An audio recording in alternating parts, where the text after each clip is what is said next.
That is the smoothest a guest has ever logged on. It's I told you true. I was technologically inept too, so I'm proud of Yeah, myself. yeah. Good. Well, you're Amazing. surprising me right Good, now. good.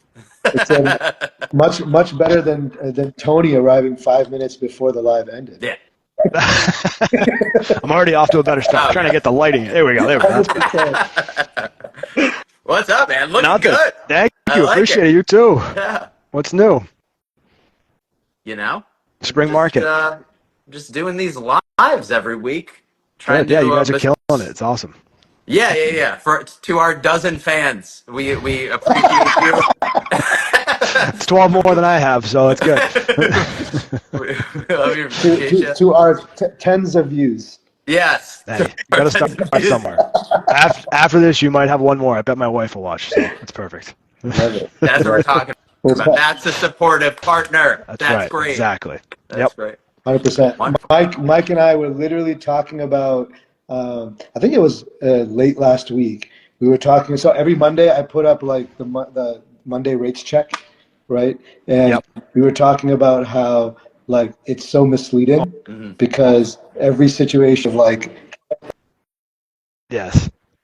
every type of property is different, every market is different, all It, that kind of stuff. And that's what kind of led to, trying to bring you on to have a conversation about like what you're seeing in the market, what's working for people, what are the types of products that are working for people. Mike had mentioned arms earlier. yep. So excited to kind of hear what you have to say and see kind of where the market's at. Hey, Yeah. man. So, I mean, There.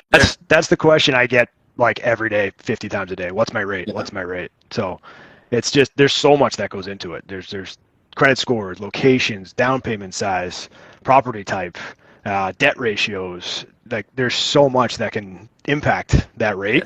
Yeah. Where like if you have debt ratios that are on the higher end, you're not going to qualify for ARMs because the ARMs generally have to qualify you at a higher rate. So those are all things that people just don't understand when they come. Hey, what's my rate? What's my rate? My cousin got this rate at 6%. Why am I at 6.5%? So I think that's a pretty good thing that I try to educate people on right off the bat because it's not one size fits all. Yeah. It's not just because your cousin got one rate doesn't mean you're going to get the same rate. You maybe you're better. Who the heck knows? Yeah. But yeah, to your point, arms are definitely, I'd say probably more than 50% of the loans I'm doing this Mm. spring have been arms. I think everybody's kind of under the assumption that rates are going to come down at some point in the next, hopefully 5 to 7 years. So if you do a 5 year, 7 year arm, you're probably going to refinance. Even if you did a 30-year fixed, you're probably Mm. going to refinance. So they're kind of taking that gamble. Hey, I'll save a couple $100 a month, for the next 5 to 7 years, and we'll roll the dice. Is really what Yeah. I'm kind of seeing. I've heard from people Mike. I don't know if you've heard this too, but that arm like the environment for arms is not that good right now, which I found surprising. And maybe I'm missing something, but like I found surprising because naturally rates are high right now. Arms for those people who don't know, like your rate is lower for a certain period of time. Adjustable rate mortgage. So for 5 years, 7 years, 10 years, whatever. That's what Pat's talking about here. And Pat's saying that a lot of the loans that he's doing are arms because again rates are high and there's a thought that rates will go down. So Pat, to that point I just mentioned, like maybe it's like a lender specific, Yep. right? That some lenders just don't have good arm products. So can you talk to us a little bit about that? Like why does it differ between one bank versus another, one lender versus another? So great question. Leader Bank, we work with a lot of smaller community banks, and a lot of the products they do are ARMs. So the way that works is, think of like small credit unions, whatever. They don't have a mortgage guy like me that works for them, and they'll contract us, hey, here's 10, $15 million. Here's our parameters and here's our rates, and it helps us to have access to better products than what's on the secondary market. Price into the big banks, the Chases, the Citibanks, the U.S. banks, which we all have access to, but they don't have great ARMs. So these smaller credit unions right now tend to have the better products Mm. for ARMs. So we've had a lot of success with that. It is lender specific, to be honest with you. Like last year, if we talked at this time, there wasn't a lot out there for arms, right? It was almost like people didn't know how to price them because they didn't know what the next 5 to 7 years was going to hold. So one was a little skittish. Yeah. Yeah. And to be honest, like a lot of times, arms priced out higher than fixed rate mortgages, or you would never do it. It has to be the right buyer, though. It has to be someone, like I said earlier in the conversation, debt ratios are on point, credit's good. Mostly it's 20% plus down because that's just the way that those those products work is they're a little riskier. So they're going to kind of cherry pick the best of the best and be able to have those people have access to them, right? If you have 3 or 5% down, an ARM's not going to work. There's not really anybody that's going to be, no investor's really going to take that risk, to be honest with you. When there's mortgage insurance involved, obviously the risk is a little less, but still, like an adjustable rate mortgage, if someone has that little down and if the market went the other direction, then they're upside down pretty quickly in an ARM. Yeah. So they're riskier to the investor in that sense. I don't think that they're a risky product. They got a bad rap during the housing meltdown in 2008 because there were a lot of people out there that were getting loans that shouldn't have gotten them. It had nothing to do with the product they were in. All those people were doing, 1-year ARMs and interest-only ARMs, and they had no income docs that they were using. So, like, they were just, hey, I make $150,000 a year, and banks are giving them a loan. So that's a totally different thing. But ARMs got a bad rap because of the movies like The Big Short, where they're talking about people, right? Like, that's what people reference to. Like, oh, I'm not going to do an ARM. I'm not going to put myself in a bad spot. But if you get educated on it, it's a pretty good product to save yourself, that money. Because you're going to save upwards of 20 grand of interest over the life of that 5 to 7 years, depending on your loan size, right? Yeah. So if your loan amount is 20 grand less 5 years now because you took a gamble, you're gonna be pretty happy. That's kind of the way I look at it. Yeah. So, but again, some people are just skittish and they don't want to do it, and it is what it is. It's not for everybody, but if you can educate people on it, I think it's a good way to kind of get people to cope with the higher rate environment where mortgage payments are definitely a lot higher than they were 3 years ago. So One, I hope you don't feel objectified when people are just talking about your number. I hope they ask you how you are personally as a human being. Nobody ever does, Mike. It's a lost art. It is. It's a lost art. Yeah. It is. Yeah, just a piece of meat. It's too bad. That's it. So on laying the landscape here, it's just been month after month of they're gonna come down maybe, and then there's maybe like a blip, and then we're back up, and it just seems like the tension of months and months of that is on the buyer's mind. So just snapshot last month or two. What are your conversations with people? What are you recommending to do? Say it's your kind of like average 10 to 20% down payment buyer. What are you recommending to people when it comes to either ARMs or rate buy downs in a specific circumstance? What's been a good kind of go-to move for you the last couple months? Rate buy downs during the spring market, you're not really they're usually more beneficial when a seller pays for it. But in this market right now, as I'm sure you guys are seeing, you're not getting many seller concessions to buy your rate down, right? If you're going to buy it down yourself, it's not nearly as beneficial, I don't think. But again, everyone's got their own unique scenario. So the most buy downs that I've done are usually in the fall market, which is where you see some, sellers their house has been on since June and they get a little desperate and they're like, hey, here's 25 grand as a seller credit. We can use that for a buy down.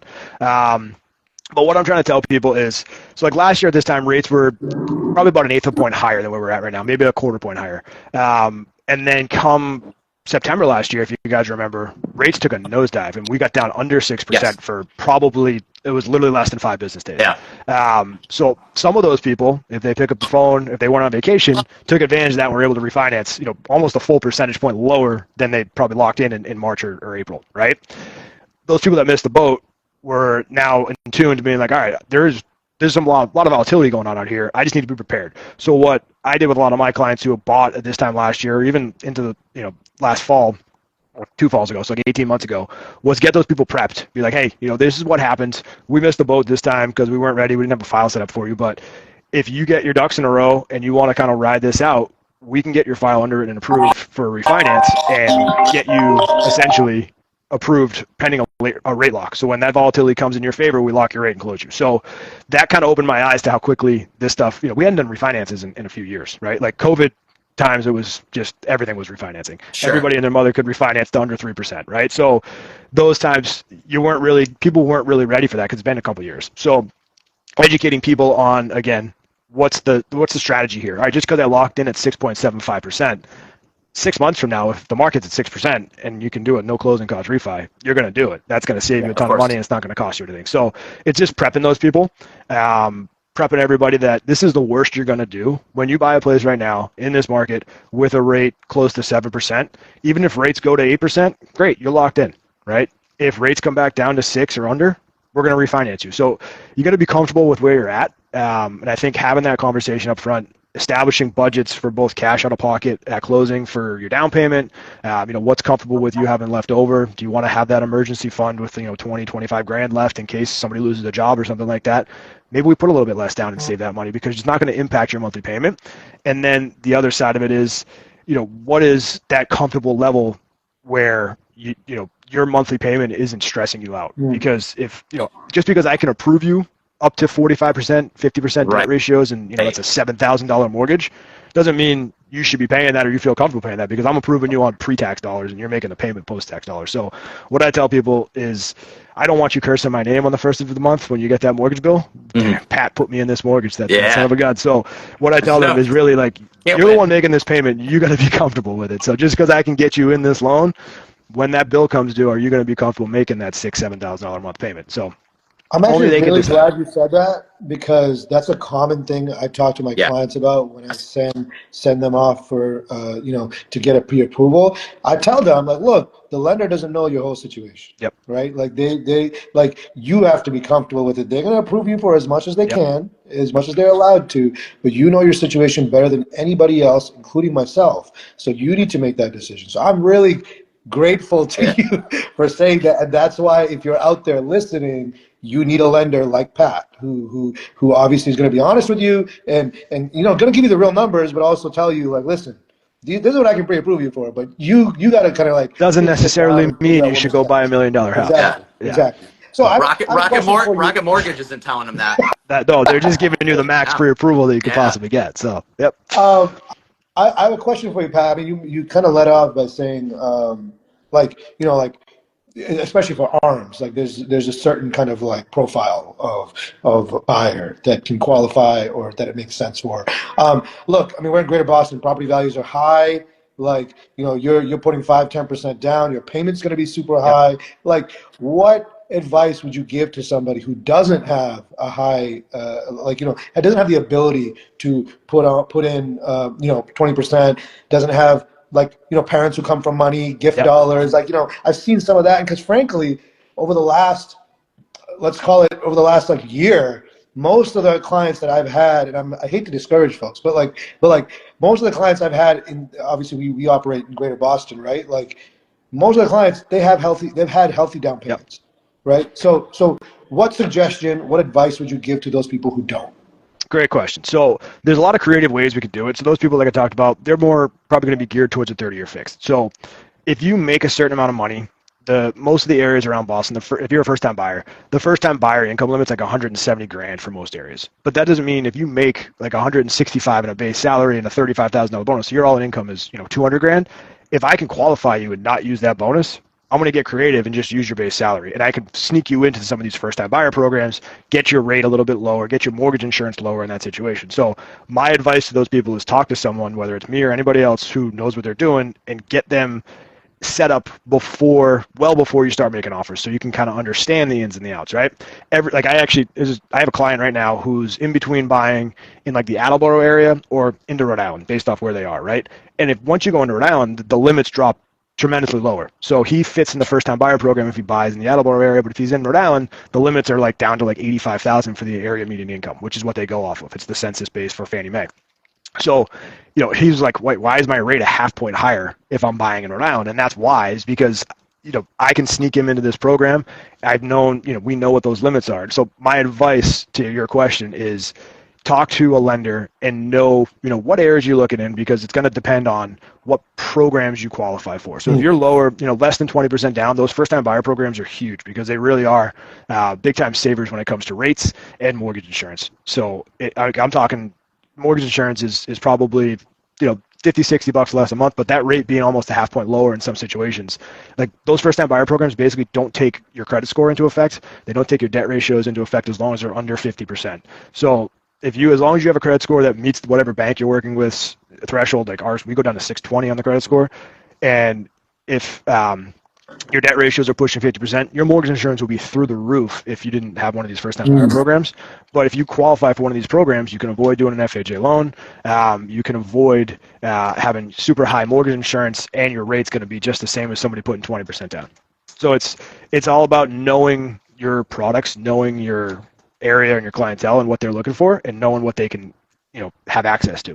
So So first-time homebuyer programs are still a thing.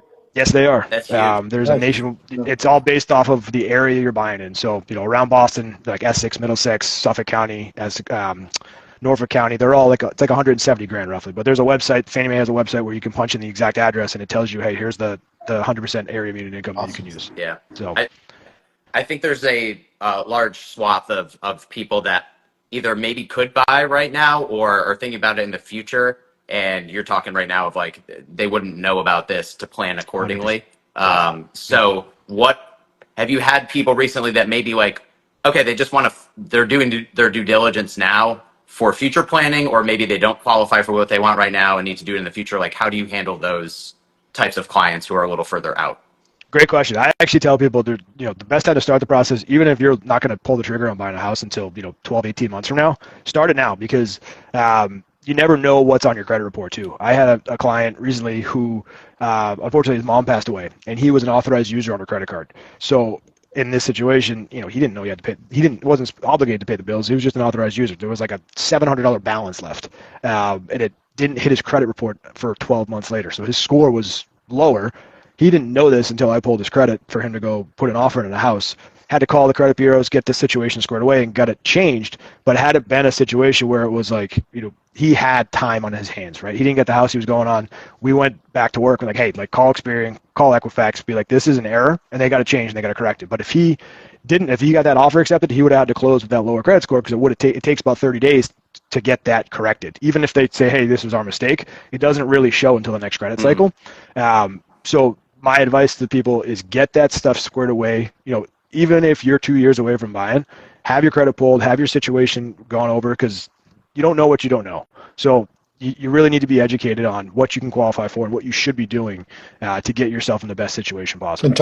So Talk about the value of just having someone you can text or email if you as questions come up and as the environment changes and what absolutely. have you. I mean, otherwise you're just Googling or chat GPTing or as my wife would want me to say, Geminiing, all this stuff. You're gonna get your brain filled. It's like going on like WebMD when you have like a cold. Like, oh my goodness, I'm sick. But there's so much that goes into it. You go on like Zillow and you see what that costs. It's not the same for everybody. That added a lot of anxiety to my youth. Yeah, that's no good. Yeah. Playing doctor on Google doesn't help. So just playing the loan officer on Zillow doesn't help you. So you got to get educated with someone who's been doing it, and whether it's me or somebody else, it doesn't matter. As long as you can kind of get the actual information, you wouldn't know what those programs exist unless you talk to a loan officer. You wouldn't know that a 640 credit score and a 660 credit score, there's a huge difference, because every 20 points on a credit score is a big difference to kind of help you get a better deal. So take that leap early is my advice. Real quick, shout out Damaris. Good to see you, buddy. Nick, Jacob, Salman. Yeah. And appreciate those people tuning in. Saad, you got anything right now? Seems like you're. I guess like the one thing, just to piggyback off of what Pat just said, like starting early, it goes to one of the topics that you and I talked about, Mike, in a previous live, is your team. Start building your team. Right. I mean, a lender's a key. If you need financing, a lender's going to be a key person to have on your team. So someone you trust, build a relationship with them. Again, even if it's 12 months, 18 months, 2 years down the line, you want that person you can trust and pop a question over to, and if you need a quick pre-approval, they know your situation. I mean, that's invaluable, rather than kind of running around with your head cut off when the times when it's time and it's a competitive situation, and God knows, in Greater Boston it may always be that way. So you need to be prepared. And having your team ready is important. I think you're absolutely right. Like, I think you guys probably get in this business, similar idea. Like, you like to help people, right? You like to be a resource. So the more you can be a resource to somebody, whether it takes them 2 weeks to find a house or 2 years to find a house, like, I give everybody my cell phone number. Everybody can call me, text me at any time, right? Like, that's just the way it should be. You have a question, like, this job doesn't stop at 5 o'clock, because open houses are on Saturdays and Sundays most of the time. If you have a question after the open house, send me a text. I'm your resource. Like, I want you to know what you need to do, or like, I want your questions answered quickly. Yeah. Right. So I'm sure that you guys operate the same way, because you got to be a resource for people, because that's what they remember. We rely on you too. Right. Like, it's not just the client; we're the ones calling you and texting you too, because we want to make sure everything's covered. It helps us prepare. Going on the, I said it in jest a bit on the like Rocket Mortgage or whoever like advertising online, but you're inevitably going to see like advertised rates online that are like, whoa, this is like significantly lower than what I've been Right. being told, and then somebody comes to you with that. And I warn them always like there's probably some hidden fees in the back end, Yep. like kind of sitting around that are there for that score. But like, what has been your interaction of people that inevitably you've had that recently? Absolutely. So Yes. So great question. What I would say is a lot of times places like that, they bake in what's called points, which are discount points to buy the rate down, right? Hey, Rocket got me at 6.25. Why are you at 6.5? Well, if you look at the fine print, Rocket's charging you $12,000 extra. You're bringing $12,000 more to closing to do that. The break even point is like 9 years from now.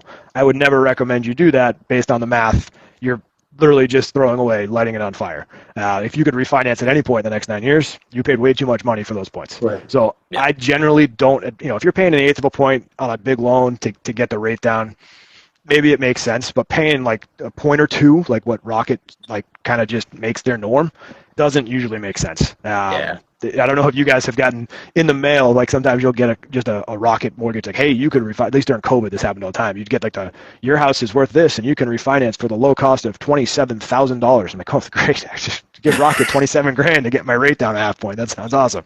So there's the proofs in the pudding is what I tell people, right? You got to just make sure you're comparing apples to apples. yeah. I like to be upfront about everything. If I'm getting beat on costs, it is what it is. You're not going to win every deal, and that's just the way that things are. Like, but I want to make sure you know what you're getting yourself into. If they're beating me, I'm going to tell you straight up. Transparency is the best part of this business because that's how you build trust with people. I think if you're trying to sneak things in like that, you're doing people a disservice, and you're kind of making your name not the Yeah. greatest when it comes to reputation. Yeah. A bit of an aside here. I got to Oh, ask. Saad, can I just quick follow up on that particular point? Can you, Pat, just talk about like, are you recommending like an actual buy down of points or like a 2-1 buy down where it's only for the next couple of years in anticipation of refinancing? So permanent buy down of points is usually what the way Rocket kind of does it, Yeah. right? If we're kind of staying on that line of conversation, that would be like, all right, so let's say you have a $500,000 loan. Your rate today on the market would be 6.5%. But if you paid 2 points, you could get it down to like 6.125%. That's 2 points in the yield, right? Not to be a mortgage nerd here, but essentially it's you're paying $10,000 off a $500,000 loan. 1 point is 1% of the loan size, and you're just buying the rate down by a quarter point, 3/8 of the points. Your difference in monthly payments is only going to be about $75 a month. So if you do the math on that, you're paying 10 grand to save $75 a month. How long does that take you to make up that money, right? Yeah. So that's Too long. what people just don't like. I could do a heck of a lot more with 10 grand in my pocket right now over Right. the next 9 years or whatever it is. So, but sorry, the second part of your question, the buy down things, those are great. Generally, like I said, you can do lender paid buy downs. Again, they're good for a short term, but the way that they work for the lender is they're jacking up your rate. That's going to be the ultimate rate at the end of the day. So if you do a 3-2-1 buy down, let's say you qualified for 6.5% today, your rate would actually be 7% when the buy down ended. Aha. So you have to do it in anticipation that you're going to refinance probably within that time. Did we lose Pat's audio? You hear me? Yep. Yep. We're back. Okay. Instagram was trying to tell me I can do hand gestures or something. I had to click off that. Yeah, you can do this. Hey, I'm just happy I showed up on time without any technical difficulties. Hand gestures are for the next Instagram live. Yeah. So yeah, if you get a seller to pay your buy down, again, it's like 20 grand. The way that works is the longer the buy down. So a 3-2-1 buy down, you're buying that rate down for 3%. So you're getting the base rate 6.5%. That's what you'd get if you just locked in. You do a 3-2-1 buy down, your rate's actually 3.5% for year one, 4.5% year two, 5.5% year three, and then it goes in your month 37. You're at 6.5%, which was the market rate when you locked in. If you ever refinance before those 3 years are up, that money actually comes back to you. It's basically that seller gives, call it 20 grand or whatever it is, as a formula we got to use to get the exact based off the loan size. But let's say it's basically just a subsidy that they're paying down your monthly payment, right?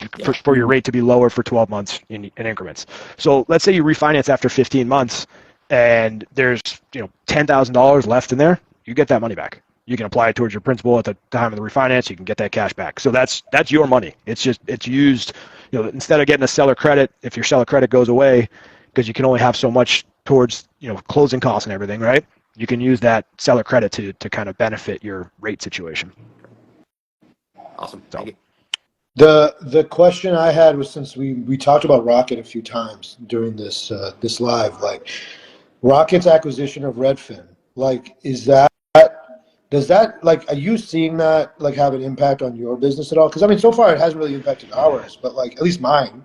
Mike, I don't know about you, but like No. not really, right? But I mean, I know it's not officially closed yet, but like, what are your thoughts on it? And does it have an impact on anything, especially when it comes to your I'm business? sure it will. I haven't seen anything yet. All those Redfin agents are probably going to be. I don't know how the structure is going to be for them to be referring to Yeah, Rocket, right? So I'm sure they're trying to keep everything in house there, instead of having like preferred lenders elsewhere. But I'm sure it'll have an impact, and I'm sure we'll figure it out. But those things happen all the time. yeah, It's you kind of just it's for right now. It's just noise, yeah, and it's not a problem. But hopefully, it doesn't become a problem. Yeah. I can see where it definitely it can. It's going to throw a wrench in some things yeah, because I mean now they're a massive company with financing behind the real estate side, so it's a big deal. But at the end of the day, if the client is savvy enough, they're probably not going to get the best rate from Rocket. That's just the yeah. way. Like those big companies, there's so much marketing that goes in that's basically those rates are higher because a place like a leader Yeah, bank or we don't sponsor a PGA golf yeah, event. You know what I mean? Like right. we're not paying for that, so there's not as much baked into our interest rates. That So And reminds me. Would you like to sponsor my softball team? that's a different conversation. Definitely, yeah, yes. You got would to you wear like leader bank to hats and jerseys. sponsor Torii branded Lamborghinis? No, As too rich for my blood. I was going to ask you. So, in the same vein, in the last few seconds we have, do you encounter Zillow home loans at all in your like competitive situations? Yes, not so much in a competitive situation, but a lot of people start with that because they saw the place and they went through Zillow because that's where they Yeah, saw, hey, I'll get yeah, pre-approved right now so I can make an offer on this house. Then they start working with the broker, and the broker's like, you need to talk to somebody local or somebody I know. And at the end of the day, 9 times out of 10, we're beating them. But yes, I do see people come to me because they have a Zillow pre-approval, but most of the time it's their agent being like, no offense, but you're probably not going to get your offer accepted with a Zillow pre-approval. Yeah. right, That's just this market, right? right, Austin is so competitive that agents accept offers from places they know, and a lot of times the bigger places like that just they don't close on time. right, So right. they're so big and they do so much volume that the reputation doesn't matter because they're going to make up for That's it. actually a really good point. I've never submitted an offer with a Zillow home loans pre or even a Rocket pre-approval or anything like that. But I can imagine, and I guess in the back of my mind, I thought about it like when somebody does mention that, and I'm like, no, Yeah, we gotta it's go. around here, as you know, it's probably frowned upon more than most of the rest of the Yeah, country. But I definitely, I definitely. I even had at one point someone write on the like offer instructions that if you have like a Bank of America pre-approval, that you need a secondary one to show as yeah, well. So it goes as far as basically it's any company that is just like faceless and right. there's They can't and call and vet you based off your pre-approval, right? exactly. Yeah.